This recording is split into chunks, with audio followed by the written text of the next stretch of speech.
નમસ્તે વિદ્યાર્થી મિત્રો, હું છું ભાર્ગવ લાઠિયા અને સ્વાગત છે તમારું ફરી પાછું આપણી આ એજ્યુકેશનલ એક્સપર્ટ યુટ્યુબ ચેનલ ઉપર. મિત્રો, પ્રથમ સામયિક પરીક્ષા માટે અને પ્લસ તમારી સ્કૂલમાં કે ટ્યુશનમાં જે રાઉન્ડ ટેસ્ટ લેવાતી હોય તો એમાં જે તમને પેપર લેવાના છે મિત્રો, તો એના માટે આઈએમપી આ પેપર છે બરાબર, જેનો વિભાગ એ આપણે ઓલરેડી સોલ્યુશન કરી નાખ્યો છે. આજે આપણે વિભાગ બી ની વાત કરવાના છે બરાબર. ચાલો તો શરૂઆત કરીએ. ધોરણ 10માં વિષય વિજ્ઞાન અને ટેકનોલોજીમાં પ્રથમ સામયિક પરીક્ષાનું ફૂલ 80 માર્ક્સનું પેપર, જેમાં વિભાગ બી અને આવડા આટલા આપણા ચેપ્ટર છે જે તમને મેં લાસ્ટ ટાઈમ કીધેલું છે બરાબર. વિભાગ એ જો તમે ન જોયો હોય, નીચે લિંક આપેલી છે, ત્યાં જઈને જોવાનું ભૂલતા નહીં. ચલો, વિભાગ બી ની અંદર પહેલો પ્રશ્ન મોસ્ટ આઈએમપી, શ્વસન અને ઉષ્માક્ષેપક પ્રક્રિયા શા માટે કહેવામાં આવે? તો મિત્રો, શ્વસન શા માટે ઉષ્માક્ષેપક પ્રક્રિયા છે? તો કે ભાઈ દરેક સજીવોને જીવવા માટે ઉર્જા જોઈએ બરાબર. આપણે જે ખોરાક ખાઈએ છીએ ખોરાકમાંથી આપણને ઉર્જા મળે છે. હવે આપણા શરીરમાં જ્યારે પાચન થાય ત્યારે પાચન દરમિયાન ખોરાક પેલા ખાધો હોય મોટા કણો હોય એટલે જટિલ, અને આપણું મોં એને તોડે, જઠર તોડે, નાનું આંતરડું આ કરી અને સરળ પદાર્થોમાં એનું રૂપાંતર થાય. હવે ખાસ કરીને ભાત, બ્રેડ, બટાટા આની અંદર કાર્બોદિત પદાર્થો હોય. આ કાર્બોદિત પદાર્થોનું આપણા શરીરમાં પાચન થઈને નાનામાં નાનો ઘટક બને એટલે ગ્લુકોઝ. એ ગ્લુકોઝ આપણા શરીરના કોષોમાં રહેલા ઓક્સિજન સાથે પ્રક્રિયા કરી અને ઉર્જા ઉત્પન્ન કરે. આ ઉર્જા ઉત્પન્ન કરવાની પ્રક્રિયા એને કહેવાય શ્વસન, અને જે પ્રક્રિયામાં ઉર્જા ઉત્પન્ન થાય એને ઉષ્માક્ષેપક કહેવાય. અને એટલે શ્વસનની પ્રક્રિયામાં ઉર્જા છૂટી પડતી હોવાથી એને ઉષ્માક્ષેપક પ્રક્રિયા કહેવામાં આવે. નીચેનું સમીકરણ C6H12O6 એટલે ગ્લુકોઝ, અવસ્થાની જરૂર નથી, plus 6O2 it gives 6CO2 plus 6H2O અને ઉર્જા છે તે છૂટી પડે. ચલો, 25મો પણ બોર્ડમાં પૂછાઈ ગયેલો છે, 26મો પણ પૂછાઈ ગયેલો છે કે ભાઈ એક દૂધ વાળો અલ્પ માત્રામાં ખાવાનો સોડા એ તાજા દૂધમાં ઉમેરે છે. દૂધ વાળો દૂધમાં બેકિંગ સોડા થોડીક પ્રમાણમાં ઉતરે છે, તો એને લગતો સવાલ પૂછ્યો છે. પહેલું કે સાહેબ તો એ દૂધને થોડુંક આલ્કલાઇન એટલે બેઝિક હું કામ ફેરવે છે? માની લો કે દૂધની pH 6 હતી, હવે એમાં બેકિંગ સોડા નાખ્યો, અને બેકિંગ સોડા નાખ્યો એટલે એ તો બેઝિક હોય, તો pH 6 માંથી વધીને ધારી લો કે 8 થઈ ગઈ બરાબર. તો પ્રશ્ન એ છે કે સાહેબ એને pH માં વધારો હું કામ કર્યો, બેઝિક તરફ હું કામ ફેરવી? અને બીજો સવાલ છે કે સાહેબ તો આવું દૂધ દહીં બનવા માટે સમય કેમ લે, વાર કેમ લાગે? તો પહેલા સવાલનો જવાબ કે સાહેબ તાજા દૂધની pH ની 6 હોય. બીજું કે 6 pH વાળું દૂધ એ થોડુંક એસિડિક કહેવાય, અને એટલે તેને ખાટું થઈ જતું અટકાવવા, ઓલરેડી એસિડિક pH માં છે જ તે. હવે જો એને એમનેમ રાખી મૂકશો તો ધારી લો કે ખાટું થઈ ગયું, ઉદાહરણ તરીકે 4 pH વાળું થાય ને ધારો કે બગડી જાય છે, તો 6 માંથી 4 ઝડપથી થઈ જાય કે નહીં થઈ જાય? એટલે એને 8 pH કરી નાખી, બેકિંગ સોડા નાખી, હવે 8 માંથી 4 થતા વાર લાગશે થોડી, બસ. એટલે તેને જલ્દીથી ખાટું થઈ જતું અટકાવવા માટે દૂધ વાળો દૂધમાં ખૂબ જ અલ્પ માત્રામાં બેઝિક ગુણધર્મ ધરાવતો ખાવાનો સોડા ઉમેરે છે. અને બીજા પ્રશ્નમાં સાહેબ આવું દૂધ દહીં બનવા માટે વાર કેમ લગાડે છે? તો કે દૂધમાં અલ્પ માત્રામાં ખાવાનો સોડા ઉમેરવામાં આવે તો દૂધ બેઝિક બને અને એની pH માં વધારો થાય, અને દૂધમાં જે લેક્ટિક એસિડ રહેલો છે એ લેક્ટિક એસિડ બધો તટસ્થીકરણ થઈ જાય. હવે એસિડ રહે જ નહીં, અને એટલે દૂધમાંથી દહીં બનવા માટે વાર લાગે, કારણ કે દહીંમાં લેક્ટિક એસિડ આવશે ત્યારે એ દહીં કહેવાશે. પણ લેક્ટિક એસિડ હતો દૂધમાં, તમે ખાવાનો સોડા નાખ્યો એટલે તટસ્થ થઈ ગયું બરાબર.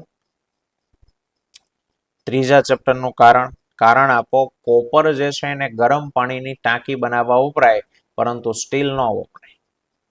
હવે કોપર આપણે ભણ્યા, પાણી ઠંડુ હોય, ગરમ હોય કે પાણીની વરાળ હોય, એક પણ સાથે કોપર કોઈ પ્રક્રિયા ન કરે, અને એટલે ગરમ પાણી ભરવાની ટાંકી બનાવી હોય તો કોપર વપરાય, કારણ કે એમાં પાણી હારે રિએક્શન કરશે નહીં. પરંતુ સ્ટીલ એ લોખંડની કાચ મિશ્ર ધાતુ છે, આયન લોખંડ, અને એ પાણીની વરાળ હારે પ્રક્રિયા કરે. આથી જો તમે સ્ટીલમાંથી ગરમ પાણીની ટાંકી બનાવી હોય તો એમાં જે બાષ્પ છે એ લોખંડ સાથે પ્રક્રિયા કરે અને આયનનું ધીમે ધીમે ક્ષયન થાય, ખવાવા લાગે, અને એટલે સ્ટીલ પાણીની ટાંકી બનાવવા માટે વપરાય નહીં. ચાલો આગળ. 28 માં આપ્યું છે કે ભાઈ તફાવત આપો ફેફસાના વાયુકોષ અને મૂત્રપિંડમાં મૂત્રપિંડ નલિકા. જો તફાવત છે કે ભાઈ વાયુકોષ, તો કે ફેફસામાં ક્રિયાત્મક એકમ વાયુકોષ છે. શબ્દો આવા ન લખવા હોય તો સહેલી ભાષામાં લખી શકો. ફેફસાનો ક્રિયાત્મક એકમ વાયુકોષ છે, જ્યારે મૂત્રપિંડનો ક્રિયાત્મક એકમ અથવા રચનાત્મક એકમ એ મૂત્રપિંડ નલિકા છે. બીજો વાયુકોષો તો કે શ્વાસ વાહિકાના છેડે આવેલા હોય, ફુગ્ગા જેવી રચના છે, અને મૂત્રપિંડ નલિકા તો કે લાંબી ગૂંચળામય નલિકા છે. બરાબર. બીજું વાયુકોષ તો કે વાયુની આપલે માટે સપાટી પૂરી પાડે અને અહીંયા તો કે રુધિરનું ગાળણ કરી અને મૂત્રનું નિર્માણ કરે છે. વાયુકોષની દિવાલ ઉપર રુધિર કેશિકાનું જાળું આવ્યું હોય ને આમાં બાઉમીનની કોથળીની અંદર રુધિર કેશિકાનું જાળું છે તે આવેલું હોય. પણ 2 માર્ક્સમાં છે એટલે આપણે 2 મુદ્દા લખવાના. ચાલો ફરી પાછો તફાવત છે. અનિશ્ચિત ક્રિયાઓ અને પરાવર્તી ક્રિયા એકબીજાથી કેવી રીતના જુદી છે? તો અનિશ્ચિત ક્રિયા બોલો, એનું નિયંત્રણ શરીરમાં ક્યાં થાય? તો કે પશ્વ મગજના લંબમજ્જામાં. અને પરાવર્તી ક્રિયાનો જવાબ કોણ આપે? તો કે કરોડરજ્જુ આપે. બીજો અનિશ્ચિત ક્રિયા મગજ કંટ્રોલ કરેલે, એની જાણકારી મગજને હોય, અને પરાવર્તી ક્રિયામાં તરત જાણકારી મગજને હોતી નથી, એની જાણ પાછળથી મગજને કરવામાં આવે. ચલો બીજું છે કે ભાઈ અનિશ્ચિત ક્રિયાઓ શરીરમાં સામાન્ય સ્થિતિમાં સતત ચાલતી જ હોય. અંદર રબરનું ધબકવું, શ્વાસોશ્વાસ, ખોરાક ખાધો, અન્ન માર્ગનું પરિસંકોચન સતત ચાલતી ક્રિયા. જ્યારે પરાવર્તી ક્રિયા આકસ્મિક સ્થિતિમાં શરીરના લાભ માટે થાય. જેમ કે ગરમ વસ્તુને હાથ પાછો ખેંચી લેવો. અને અનિશ્ચિત ક્રિયા ચોક્કસ અને નિયંત્રિત દરે થતી હોય, જ્યારે પરાવર્તી ક્રિયા અત્યંત ઝડપથી થાય. 30મું છે પ્રાણીઓના અંતઃસ્રાવના ગુણધર્મો જણાવો. કે સાહેબ આપણામાંથી જે અંતઃસ્રાવ ઉત્પન્ન થાય એની લાક્ષણિકતા શું છે? તો કે પહેલું કે તે વિશિષ્ટ સંદેશા વાહકો છે, માહિતીનું આદાન પ્રદાન કરે, તે ચોક્કસ અંતઃસ્રાવી ગ્રંથિઓ દ્વારા ઉત્પન્ન થાય. બીજું કે છે તે ઉત્પન્ન થઈ રુધિરમાં ભળી અને તે શરીરના વિવિધ અંગો સુધી પહોંચે અને તે વિશિષ્ટ ઉત્સેચકો અને નિર્ધારિત અંગો પર જ કામ કરે. કોઈ એક ઉત્સેચક બધી જગ્યાએ કામ કરતો હોય નહીં. ચલો 31માં કહે છે કે ભાઈ અંતર્ગોળ અરીસો. તો આ રહ્યો અંતર્ગોળ અરીસો. એની સામે F અને C ની વચ્ચે વસ્તુ મૂકી છે. ચલો તો આ એનું F, તમને આકૃતિ દોરવાની તમારા સાહેબે શીખવાડી હશે. બરાબર છે. F અને C, આની વચ્ચે વસ્તુ છે એને મૂકવાની. આ 2 માપ છે તે સરખા રાખવાના. P થી F અને F થી C આ 2 માપ સરખા રાખવાના. એની વચ્ચે એટલે જરૂર નથી કે એક્ઝેક્ટ વચ્ચે જ મૂકવી, વચ્ચે ક્યાંય પણ તમે એને મૂકી શકો. બરાબર. હવે તો કે વસ્તુમાંથી નીકળતા 2 કિરણો, પહેલું ટોચમાંથી નીકળતું સમાંતર કિરણ પરાવર્તન થઈને F માંથી પસાર થાય, બીજું કિરણ F માંથી મોકલો, પરાવર્તન થઈને સમાંતર જાય, જ્યાં ભેગા થાય ને પ્રતિબિંબ રચાય. તો પ્રતિબિંબ ક્યાં આવશે? C થી દૂર. ઉલટું છે એટલે વાસ્તવિક અને ઉલટું, અને આ તમારી વસ્તુ તો એની કરતા મોટું એટલે વિવર્તિત. ચલો 32મો, ગ્રહો કેમ ટમટમતા નથી? તો મિત્રો તમે ભણ્યા છો કે ભાઈ કોઈ પણ વસ્તુ ટમટમે ક્યારે? તો કે આંખની અંદર જે પ્રકાશ પ્રવેશે, જો એ પ્રકાશની માત્રામાં અનિયમિતપણે એટલે કે ગમે પ્રમાણમાં વધારો કે ઘટાડો થાય, મીન્સ કે ફેરફાર થાય, ત્યારે વસ્તુ ટમટમતી દેખાય. તો પહેલી વાત તો કે ગ્રહો છે ની તારાઓની સરખામણીમાં પૃથ્વીથી નજીક છે. નજીક હોવાને કારણે તારાઓની સાપેક્ષમાં મોટા દેખાય છે. હકીકતમાં નથી, હકીકતમાં તારાઓ જ મોટા છે, પણ એ બહુ દૂર છે એટલે ટપકું દેખાય. અને ગ્રહો નજીક છે તો નાના હોવા છતાં મોટા દેખાય. રેડી? હવે વિચારો, નાની એલઈડી લાઇટ, આ નાની એલઈડી લાઇટ વાતાવરણીય વક્રીભાવમાં તમે ભણ્યા કે ભાઈ તારાઓ ટમટમે સહેજ પોતાની જગ્યા ઉપર ખસતા હોય એવું લાગે, ખસતા હોતા નથી, ખસતા હોય એવું લાગે. હવે એલઈડી લાઇટ એક ટપકું બિંદુવત ઉદ્ગમશી જગ્યા ઉપર ખસતું હોય તો ક્યારેક પ્રકાશ વધુ ક્યારેક ઓછો આવે. પણ ગ્રહો નજીકમાં છે, મોટા દેખાય છે, એટલે ઘણા બધા બિંદુવત ઉદ્ગમોના સમૂહ કહેવાય. બરાબર? પ્રકાશના વિસ્તૃત ઉદ્ગમ છે એટલે કે ઘણા બધા બિંદુવત ઉદ્ગમોના સમૂહ ગણવામાં આવે.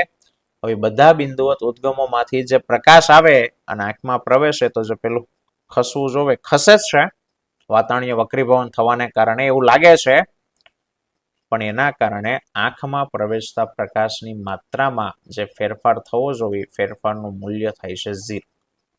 કહેવાનો કે ફેરફાર થતો નથી અને એટલે ટમટમવાની જે અસર છે એને નાબૂદ થાય, જેને લીધે ગ્રહો ટમટમતા નથી. ચાલો બીજું છે પોષક સ્તર શું છે ને એક આહાર શૃંખલાનું ઉદાહરણ આપી અને તેના વિવિધ પોષક સ્તરો જણાવો. ચાલો તો આહાર શૃંખલામાં પહેલી વાત તો કે સાહેબ એના દરેક તબક્કાને પોષક સ્તર કહેવાય અને નિવસન તંત્રમાં ઉર્જાનું વહન એ પોષક સ્તર દર્શાવે. ચાલો એક આહાર શૃંખલા આપી છે ઘાસ, ઉંદર, સાપ અને સમડી. તો ઘાસ એને ઉત્પાદક કહેવાય, ઉંદર એને પ્રાથમિક ઉપભોગી અથવા તૃણાહારી કહેવાય, સાપ એને નિમ્ન માંસાહારી અથવા દ્વિતીય ઉપભોગી કહેવાય અને સમડી એને કહેવાય તૃતીય ઉપભોગી. પણ આપણે પોષક સ્તરો દર્શાવવાના છે તો સૌથી પહેલા પોષણ જેને મળી પહેલું સ્તર તો ઉત્પાદકો પહેલું સ્તર, એને આ ઉંદર ખાય એટલે એને પોષણ મળ્યું તો એ દ્વિતીય પોષક સ્તર એટલે કે બીજું સ્તર. ઉંદરને સાપ ખાય એટલે ત્રીજું પોષક સ્તર અને સાપને બાજ, સમડી કે મોર ખાય તો એ ચોથું પોષક સ્તર. ઓકે, ચલો 34મો પ્રશ્ન કે ભાઈ સ્વચ્છ ભારત અભિયાન અંતર્ગત કચરાના નિકાલની સમસ્યાને ઓછી કરવા તમે શું યોગદાન આપી શકો? તો કે સાહેબ જો ઘરમાં વધેલો એઠવાડ હોય, શાકભાજીનો કચરો, ફળોની છાલ, સૂકા પાંદડા, બગીચાનો કચરો, આ બધી જ બાબતોને જમીનમાં ખાડો કરીને દાટી દેવામાં આવે એટલે હળી જાય, વિઘટન થઈ જાય અને કચરાનો નિકાલ થઈ ગયો. અને જો માની લો કે ટીન, ખાલી ડબ્બા, પેપર, ગ્લાસ, ધાતુની વસ્તુ આવું હોય તો એનું પુનઃચક્રીયકરણ એટલે રિસાયકલ કરવાનું, જેના કારણે એમાંથી નવી વસ્તુ બનાવીને એનો ઉપયોગ કરી શકાય. તો અહીંયા જે રીત વપરાણી રીત થઈ પુનઃ ઉપયોગ અને પુનઃ ચક્રીયકરણ. ચલો મોસ્ટ આઈએમપી પ્રશ્નો મિત્રો બધા જ લીધા છે, ખાસ ધ્યાન રાખજો. બરાબર, પ્રથમમાં, વાર્ષિકમાં, બોર્ડમાં બધા જ વારંવાર પૂછાયેલા પ્રશ્નો છે. તેલ અને ચરબીયુક્ત ખાદ્ય પદાર્થની સાથે નાઇટ્રોજન વાયુ કેમ ભરવામાં આવે છે? તો કે સાહેબ તેલ અને ચરબીયુક્ત ખાદ્ય પદાર્થોને જો હવામાં ખુલ્લા રાખો તો એ ઓક્સિજન સાથે પ્રક્રિયા કરી અને એને ખોરો બનાવી દે. અને આવા ખાદ્ય પદાર્થો સ્વાસ્થ્ય માટે કેવા હોય તો કે નુકસાનકારક હોય અને એટલે આ ખોરાકને બગડતો અટકાવવો હોય તો તેમાં એન્ટીઓક્સિડન્ટ તરીકે નાઇટ્રોજન જેવા નિષ્ક્રિય વાયુ ભરવા જોઈએ. ચાલો 36મું છે મનુષ્યમાં રુધિરનું બેવડું પરિવહન કોને કહેવાય અને બેવડું પરિવહન શા માટે જરૂરી છે? તો કે મનુષ્યની અંદર રુધિરનું એક આખું ચક્ર પૂરું થાય એ દરમિયાન રુધિર હૃદયમાંથી 2 વખત પસાર થાય.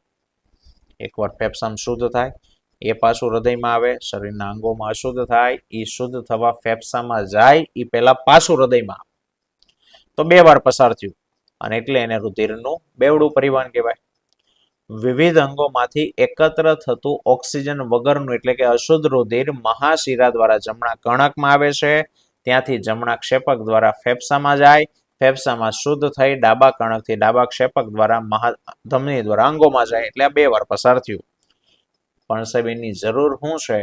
તો કે મનુષ્ય શરીરમાં વધુ ઉર્જાની જરૂરિયાત માટે વધારે ઓક્સિજન મળવો જરૂરી છે અને ઓક્સિજન ત્યારે મળે જ્યારે શુદ્ધ અને અશુદ્ધ રુધિર અલગ હોય અને એટલા માટે ઓક્સિજનનો વધુ કાર્યદક્ષ પુરવઠો મળી રહે એટલા માટે બેવડું પરિવહન જરૂરી છે.